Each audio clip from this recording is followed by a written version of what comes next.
जय श्री कृष्ण मित्रों, मैं आपका astro friend astro divine light channel में आपका बहुत बहुत हार्दिक अभिनंदन है। मित्रों, हमने फ्यूचरिस्टिक एनर्जी, राहु के एनर्जी, सेवा से लाभ भाव तक हमारे पिछले 2 भाग की वीडियो जरूर जाके देखिए। मित्रों, आज हम केतु की जो पास्ट एनर्जी है, ज्ञान भाव से लेकर के परमार्थ भाव तक, उस एनर्जी को आज हम डीकोड करेंगे। मित्रों, तो एक बार पुनः बहुत बहुत हार्दिक अभिनंदन है। मित्रों, हम पूर्व जन्म में जो ज्ञान और परमार्थ के बीच में जो माया इंडल्ज थी, जो हमारे भूमि भवन वाहन के रूप में, जो हमारे बैंक बैलेंस धन के रूप में, हमारे लोभ के रूप में, अहंकार के रूप में, उन माया को हमें अपनी साधना के माध्यम से उन माया को क्या करना है, हमें समझना है, उस माया को दूर करना है। तो चलिए मित्रों, हम केतु की एनर्जी को डीकोड करने का प्रयास करते हैं। तो केतु की एनर्जी जहां पर है मित्रों, वो राहु का क्या हुआ, शक्ति स्थान हुआ। अब राहु का शक्ति स्थान किसमें है? राहु का शक्ति स्थान, राहु क्या है? राहु से हमें साधना करना है। और साधना करने के लिए क्या चाहिए? तो साधना करने के लिए हमारे मन में सेवा भाव होना चाहिए, निस्वार्थ भाव होना चाहिए। हमें धर्म कर्म से जुड़े कार्य, हमें अपने मन में जो भी अहंकार, काम, क्रोध, क्योंकि ये सारे चीजें हमारे साथ एसोसिएट होती है मित्रों, और इन मनोविकारों को हमें क्या करना है, रिलीज करना है। तभी तो राहु की शक्ति जो है वो क्या होगी, जागृत होगी। जब तक हमारे मन में एक भी मनोविकार होगा, तब तक हम राहु के माध्यम से साधना नहीं कर सकते, राहु के माध्यम से परमार्थ नहीं कर सकते। अगर हमें परमार्थ करना होगा तो हमारे अंदर रिलीज, हमारे अंदर जितने भी हमने जो अचीव किए हैं, जितने भी मनोविकार, अहंकार के रूप में हमारे साथ जो मनोविकार एसोसिएट हुए हैं, उनको हमें क्या करना है, उनको रिलीज करना है। तभी तो राहु की साधना के रूप में। अब राहु की साधना क्या है? राहु का साधना तो अगला जन्म है। राहु का साधना क्या है? राहु का साधना ही हमारा अगला जन्म है, हमारा जन्म है। तो अब राहु ने जन्म लिया। अब राहु ने इसलिए जन्म लिया क्यों? क्योंकि कोई ना कोई हमारे साथ, हमारा बार बार जन्म होने के पीछे मोटिव यही है मित्रों, कि हमारे साथ हमारा कार्मिक अकाउंट केतु के रूप में एसोसिएट होता है। और उन कार्यों को जब तक हम पूरा नहीं कर पाएंगे, तब तक हम इस जन्म मरण के चक्कर में हम फंसे रहेंगे। तो उस जन्म मरण के चक्कर से मुक्त करने के लिए हमें क्या करना है, उस केतु की कार्मिक अकाउंट को कंप्लीट करना है। तो फिर से, क्योंकि हमारे अंदर फिर से वो डिजायर जो है हमारे अंदर आ गई मित्रों, और फिर से हमारा जन्म हुआ। क्योंकि हम केतु की उस कार्मिक अकाउंट को पूरा करने के लिए हमें बार बार जन्म लेना पड़ता है, और फिर से हमारी ये लाइफ की जर्नी क्या हो गई, शुरू हो गई। तो ये राहु की क्या है, साधना है। राहु से अष्टम, तो कोई भी कुंडली का अष्टम भाव जो है वो साधना होता है। तो राहु का अष्टम ये साधना है। और ये पूरा जीवन क्या है मित्रों, जीवन तो है ही साधना। हमारा जन्म साधना करने के लिए ही होता है। क्यों? क्योंकि अब यहां पर केतु का नक्षत्र है, तो केतु तो बहुत डिवाइन नक्षत्र है। किसी भी शिशु का जब जन्म होता है तो वो परमात्मा की विशेष ब्लेसिंग से होता है, विशेष आशीर्वाद से होता है मित्रों। तो हमें ये मानव जन्म पुनः मिला है, इसका मतलब क्या है? क्योंकि हमको उस परमार्थ के कार्य को करने के लिए ही, क्योंकि ये लगन से व्यय भाव है, और व्यय भाव क्या है, परमार्थ का भाव है, मोक्ष का भाव है। तो व्यय भाव से तो हमें क्या करना है, यहीं तक तो पहुंचना है। हमारा जन्म ही हुआ है कि हम अपने जीवन भर इस परमार्थ के कार्य को करते हुए फिर से सद्गति प्राप्त कर सके, इसीलिए तो हमारा जन्म हुआ है। तो केतु का जो गेन होगा मित्रों, वही तो राहु की क्या होगी, साधना होगी। और केतु का गेन क्या है, पूर्व जन्म के कार्मिक अकाउंट को पूरा करना, अर्थात परमार्थ को प्राप्त करना ही केतु का क्या है, गेन है।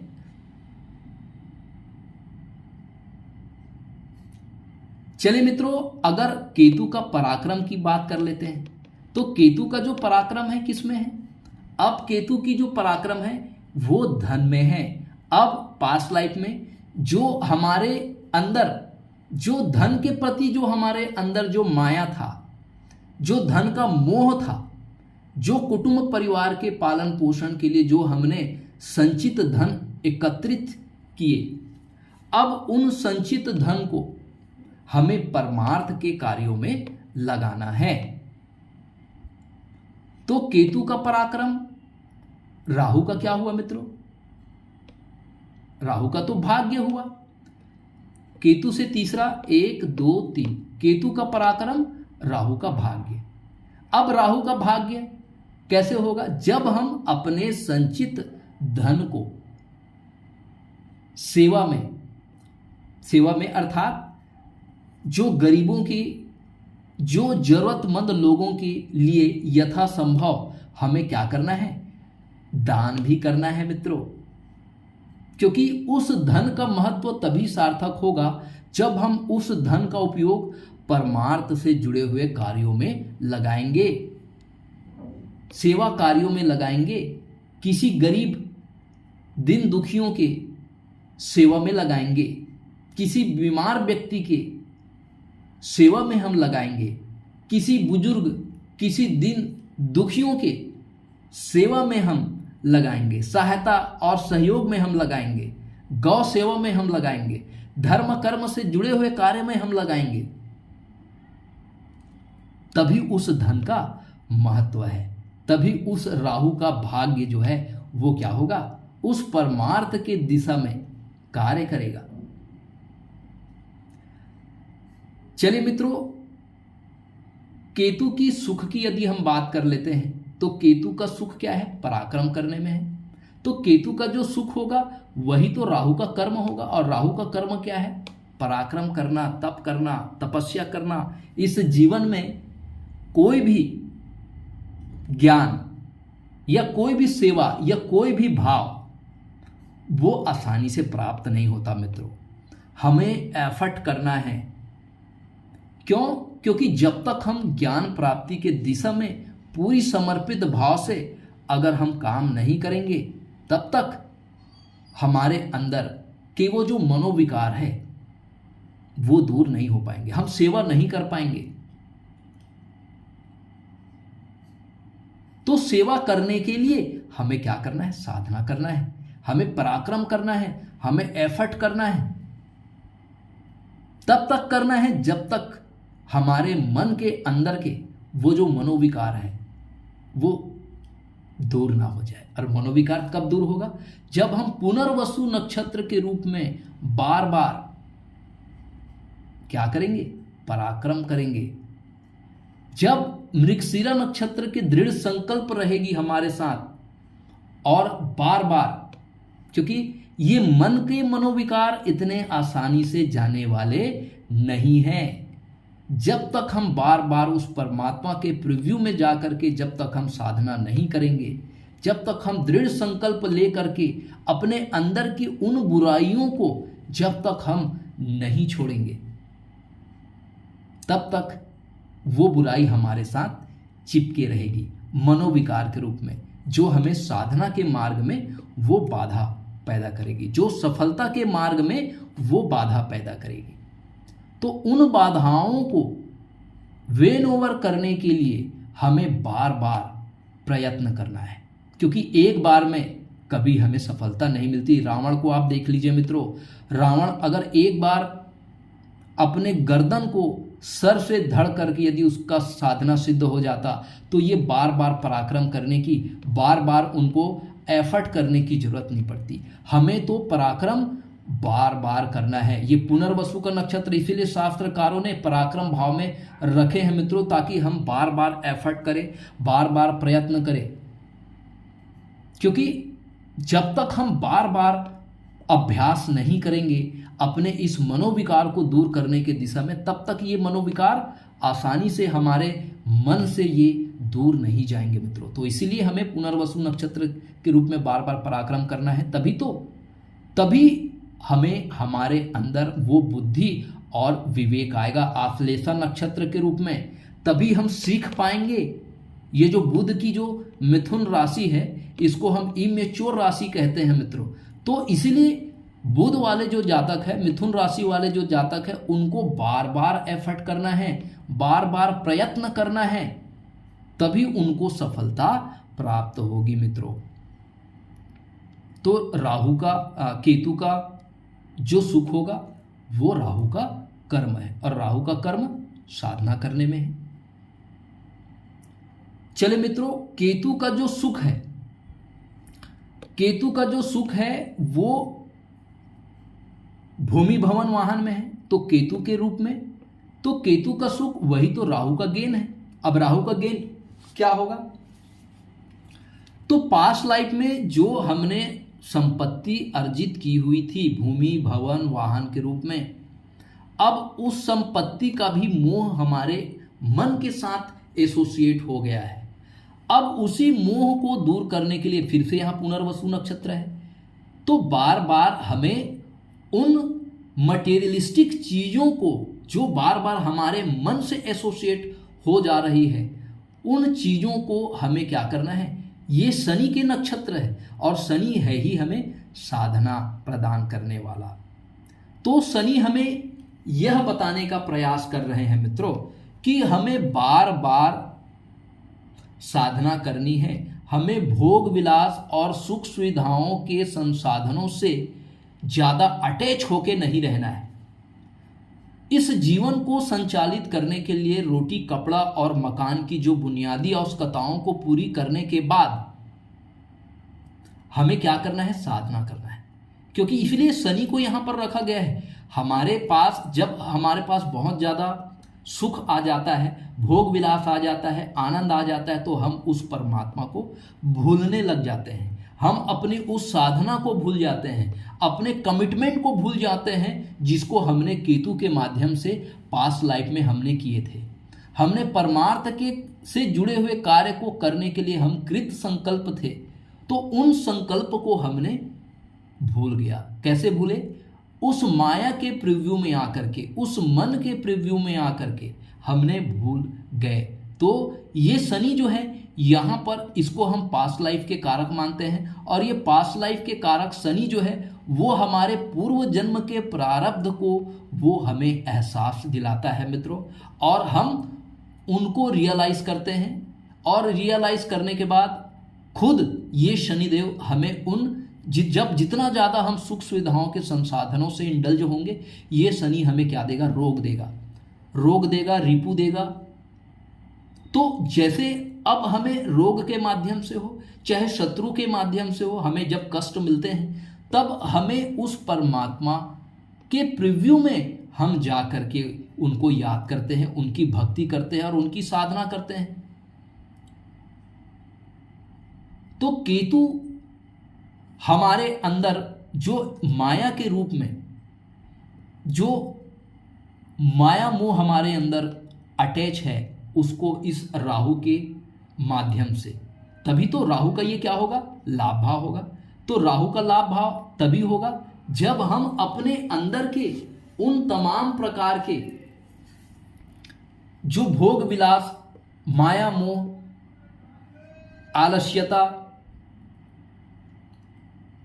और जो निगेटिविटी हमारे मन से जो अटैच हुई है, उन निगेटिविटी को जब तक हम दूर नहीं करेंगे तब तक हमें राहु का जो गेन है, अर्थात शतभिषा नक्षत्र के रूप में जो अमृत हमें प्राप्त करना है, जो औषधि हमें प्राप्त करना है, वही औषधि तो हमें उन रोगों से लड़ने के लिए हमें क्या करेगी, हमारे शरीर को मजबूत बनाएगी, हमें पहले से और ज़्यादा मजबूत बनाएगा, हमारे अंदर संघर्ष करने की शक्ति को वो विकसित करेगा।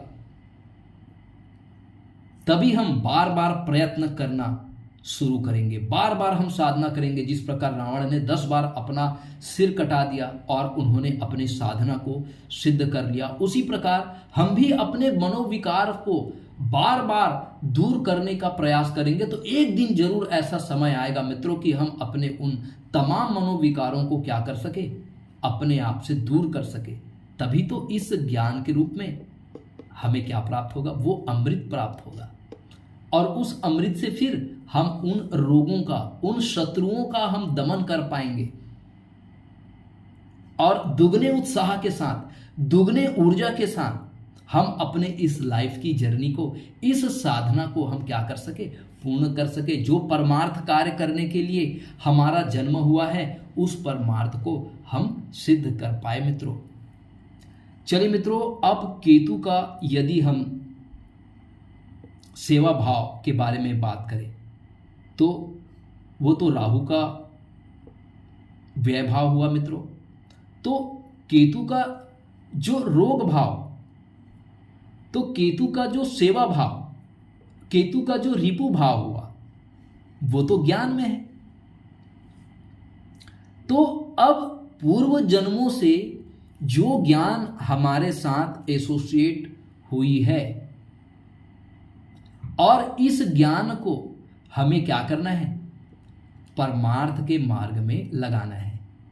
तो हमने पास्ट लाइफ में जो ज्ञान हमें प्राप्त हुआ था, अब राहु के माध्यम से, अब राहु से ये व्यय भाव हुआ, तो उस ज्ञान का व्यय, अब ज्ञान का व्यय का मतलब क्या हुआ मित्रों, कि हम उस ज्ञान को सेवा कार्यों में व्यय करना है। उस ज्ञान को हमें जन जन कल्याण के लिए, जिस प्रकार ब्रह्मदेव ने ऋषि पराशर को ज्योतिष का ज्ञान दिया और ज्योतिष के ज्ञान के माध्यम से उन्होंने उन्हें वरदान दिया कि आप आम जनमानस में इस ज्योतिष के ज्ञान के माध्यम से उन जातकों के रोग, उन जातकों की समस्याएं, उन जातकों की जो उलझन है, उन जातकों की जो जीवन की जो सबसे बड़ी समस्या है, उन समस्या का वो क्या कर पाए, समाधान कर पाए। इस ज्ञान के माध्यम से समाज को एक नया दिशा प्रदान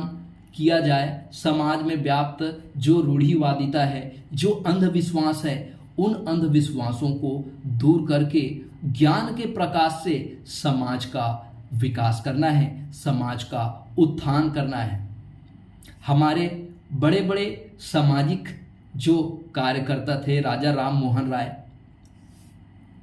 बाबा भीमराव अंबेडकर, तो जितने महापुरुष हुए हैं, वो महापुरुष अपने उसी ज्ञान, बाबा भीमराव अंबेडकर ने छुआछूत जैसे व्याप्त सामाजिक कुरीतियों पर उन्होंने प्रहार किया। तो ये जितने बड़े बड़े संत या महापुरुष जो अवतरित हुए हैं, जो हमारे इस धरा पे, इस भारत भूमि की जो पवित्र धरा है, उस धरा में जो अवतरित हुए हैं, वो समाज को एक नया दिशा प्रदान करने के लिए, समाज को सेवा करने के लिए, समाज की सेवा करने के लिए, दिन दुखियों की सेवा करने के लिए। स्वामी विवेकानंद जी का कथन था कि जो व्यक्ति दिन दुखियों की सेवा कर लिया, उसे परमार्थ की प्राप्ति हो गई। तो ऐसे बड़े बड़े समाज सेवक हमारे भारत की पवित्र भूमि में जन्म लिए हैं और उन्होंने अपने उस ज्ञान के माध्यम से उन्होंने लोगों की सेवा की, परमार्थ से जुड़े हुए कार्य किए। तो यही मोटिव होता है मित्रों कि कुछ ऐसे महापुरुष होते हैं जो आत्मज्ञानी होते हैं, जो अपने जीवन के उन उद्देश्यों को वो समझ करके वो आगे बढ़ते हैं समाज कल्याण के दिशा में निस्वार्थ भाव से। तो प्रत्येक प्राणी का जन्म इसीलिए हुआ है मित्रों कि हम इन माया मोह के प्रिव्यू में सीमित न रहते हुए हमें उस ज्ञान को अर्जित करना है, ताकि उस ज्ञान के माध्यम से हमें सेवा, साधना, धर्म, कर्म के माध्यम से उस परमार्थ की तरफ हमें अग्रसर होना है, ताकि चाहे वो संत ओशो रजनीश की बात हो, स्वामी विवेकानंद जी की बात हो, महात्मा गांधी की बात हो, डॉक्टर APJ अब्दुल कलाम की बात हो, राजा राम मोहन राय की बात हो, जितने बड़े बड़े संत हुए हैं मित्रों, उन संतों ने कहीं ना कहीं अपने उस जीवन की मोटिव को वो जान गए। वो आत्मज्ञानी थे निश्चित रूप से, और जो पूर्व जन्म के केतु के रूप में जो कार्मिक अकाउंट उनके साथ एसोसिएट हुआ था, उन कार्मिक अकाउंट को उन्होंने इस जन्म में पूरा किया, सेवा के माध्यम से, ज्ञान के इम्प्लीमेंट के माध्यम से। उन्होंने समाज का भला किया, देश का भला किया, और हमारे लिए एक आदर्श बने, एक महामानव का उदाहरण प्रस्तुत करके गए। तो उन्हीं महापुरुषों के सिद्धांतों का हमें अध्ययन करते हुए, उनके पद चिन्हों पर चल करके हमें भी उस ज्ञान का प्रयोग मानव कल्याण के लिए करना है। जिस प्रकार ब्रह्मदेव ने ऋषि पराशर मुनि को ये वैदिक एस्ट्रोलॉजी की जो नॉलेज प्रदान की, और उस नॉलेज से आज हमारा ये जो ज्ञान है, ये ज्योतिष विज्ञान की जो ज्ञान है, आज इतना बृहत रूप ले चुका है। और वो दिन दूर नहीं है मित्रों, जब इस ज्ञान का प्रभाव एक आम जनमानस पर इतने गहरे रूप से पड़ेगा, और उस ज्ञान के ताप से, उस ज्ञान के अग्नि से वो जातक के उस मन में, उस व्यक्ति के जीवन का मोटिव जरूर उसे पता चलेगा। जिस प्रकार हमारे महापुरुष एक साधारण मानव से महामानव का उदाहरण हमारे समक्ष प्रस्तुत करके गए, हमारे समक्ष जो आदर्श छोड़ के गए हैं, उन्हीं आदर्शों पर हमें चलना है, हमें सेवा करना है, हमें धर्म कर्म करना है, हमें साधना करना है, और उस साधना के मार्ग में चल करके हमें भी एक ये जो जीवन परमात्मा ने दिया है, ये साधारण मानव रूपी जो जीवन दिया है मित्रों, उसे हमें इसी सेवा साधना त्याग कर्म से हमें महामानव बनना है, और हमें भी उस समाज के लिए एक अच्छा काम करना है। क्योंकि परमात्मा ने हमें 84 लाख योनि से भटकाते हुए जो मानव योनि प्रदान किए हैं मित्रों, तो ये मानव योनि का यही एकमात्र उद्देश्य है कि इस जीवन को हमें सफल बनाना है। इस मनुष्य, तभी ये मानव रूपी जन्म जो है वो सार्थक होगा। तो मित्रों, हमारा यह छोटा सा प्रयास यदि आपको पसंद आता है तो हमारे इस चैनल को लाइक करिए, शेयर करिए, सब्सक्राइब करिए। मित्रों, आप बड़े ही धैर्य और सहनशीलता के साथ हमारे चैनल को आत्मसात किया। मित्रों, आपका बहुत बहुत साधुवाद। आपका निरंतर रूप से स्नेह और आशीर्वाद हमारे एस्ट्रो डिवाइन लाइट चैनल पर को प्राप्त हो रहा है। मित्रों, इसी प्रकार आपका अपना स्नेह और आशीर्वाद बनाए रखिए। मित्रों, परमात्मा आपको स्वस्थ रखे, आपको दीर्घायु प्रदान करे, आपको रोग रिपु ऋण से बचाए। मित्रों, आपकी मनोकामना पूर्ण करे। इसी शुभ और मंगल कामनाओं के साथ अब आपके एस्ट्रो फ्रेंड को इजाजत दीजिए। मित्रों, प्रणाम, नमस्कार।